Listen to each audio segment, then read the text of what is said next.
Coucou les filles! Aujourd'hui on se retrouve pour parler de la toute nouvelle palette Full Exposure de chez Smashbox. Vous avez été plusieurs à me demander mon avis sur le produit la voici! Donc en fait, cette palette-ci est un peu dans la même thématique que les Naked, la Lorac Pro, tout ça. En termes de concept, elle ressemble beaucoup à la palette de Lorac Pro en ce sens qu'elle est composée d'une rangée de 7 fards mat et de 7 fards irisés au pailleté. À la différence que dans la Lorac Pro, ce sont davantage des fards irisés, alors qu'ici on a des fards plus avec des petites paillettes.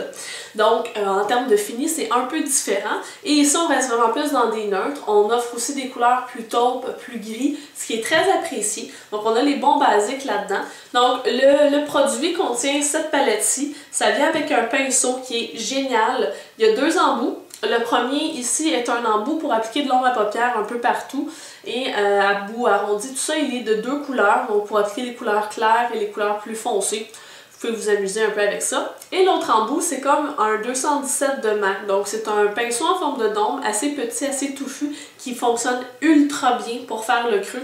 Vous pouvez carrément faire un maquillage complet avec ce pinceau-là. C'est peut-être juste le ras de cils inférieur qui peut poser un peu plus de problème, mais en tant que tel, pinceau, chapeau, de toute façon les pinceaux en général de Smashbox sont très bien, donc c'est pas juste le pinceau vaut la peine. Je sais pas il vaut combien en tant que tel, mais ça se déduit vraiment du prix du kit. Et ça vient avec un mascara qui est un petit format. Mais bon, ça dure toujours aussi longtemps qu'un gros format, là. Je vois pas la différence en termes de quantité, c'est juste la longueur du tube, là. Donc, cette palette-ci, elle coûte 60$ et elle a été créée, en fait, dans l'optique de que chaque personne puisse créer des maquillages adaptés à la forme de ses yeux. Donc, ils ont créé une espèce de hashtag qui est Shape Matters, que je trouve une idée géniale parce que ça nous fait penser à d'autres avenues.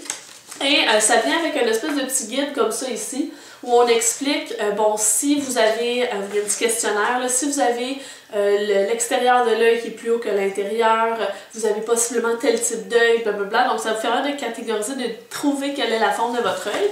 Et ensuite, vous allez regarder laquelle des formes vous avez, par exemple, yeux en amande, yeux ronds, yeux retroussés, tombants, bridés ou paupières tombantes.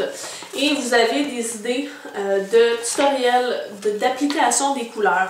Je trouve l'idée très bien parce que c'est comme si vous aviez un petit professeur avec vous au niveau des étapes, mais vraiment personnalisé sur la forme de vos yeux.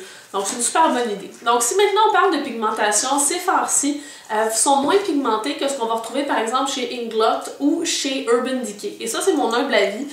Cependant, la pigmentation elle est quand même très bonne. Quand on parle de fards comme Inglot ou Urban Decay, c'est du top notch, c'est vraiment intense. Et souvent quand on débute, avoir des fards qui sont ultra pigmentés, c'est difficile à travailler parce que on en met un peu trop partout, estomper devient très difficile parce que c'est tellement pigmenté que l'estompage se fait sur une trop grande distance, tout ça. Donc je trouve que celle-ci est un atout pour toute personne qui veut avoir des fards lumineux, des fards mat et surtout des fards neutres dans sa collection et qui n'a pas beaucoup de fards à la maison, tout ça, et qui débute.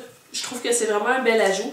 J'aurais aimé voir davantage de fards irisés et non pas pailletés dans la palette. On en a seulement, dans le fond, un qui est carrément juste irisé. Les autres ont toute une espèce de texture légèrement pailletée. Quoique sur les yeux, en ce moment, je porte du pailleté au niveau du centre de l'œil. On n'a pas non plus des grosses paillettes. On n'a pas l'impression que j'ai un maquillage du Nouvel An non plus, là. Donc c'est peut-être la petite différence, le petit truc que j'aurais fait à cette palette-ci. Donc, est-ce qu'elle vaut 60$? Je trouve que oui. Je pense pas que ce soit un flop total. Certaines personnes sur YouTube m'ont justement dit que c'était un flop et je ne comprends pas pourquoi. Parce qu'avec un pinceau, elle se travaille très bien. Oui, on teste la qualité des fards en vérifiant la pigmentation avec les doigts. Mais en même temps, ce avec quoi on travaille la plupart du temps, ce sont des pinceaux. Et avec des pinceaux, ces fards-là se travaillent très bien, l'estompage se fait bien. C'est sûr que moi, j'utilise toujours une base avec mes ombres à paupières, peu importe de quelle compagnie, de quelle qualité, peu importe, j'utilise une base.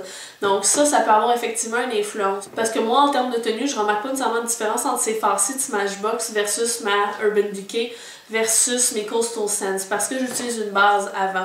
Donc, c'est peut-être le conseil que je vous donnerais quand vous achetez justement des fards, de toujours utiliser une base en dessous. Ça va vous donner toujours un plus beau résultat, des couleurs plus vibrantes et une plus longue tenue. Donc voilà, c'était mon avis. J'ai essayé de faire ça rapide sur la palette Full Exposure de chez Smashbox.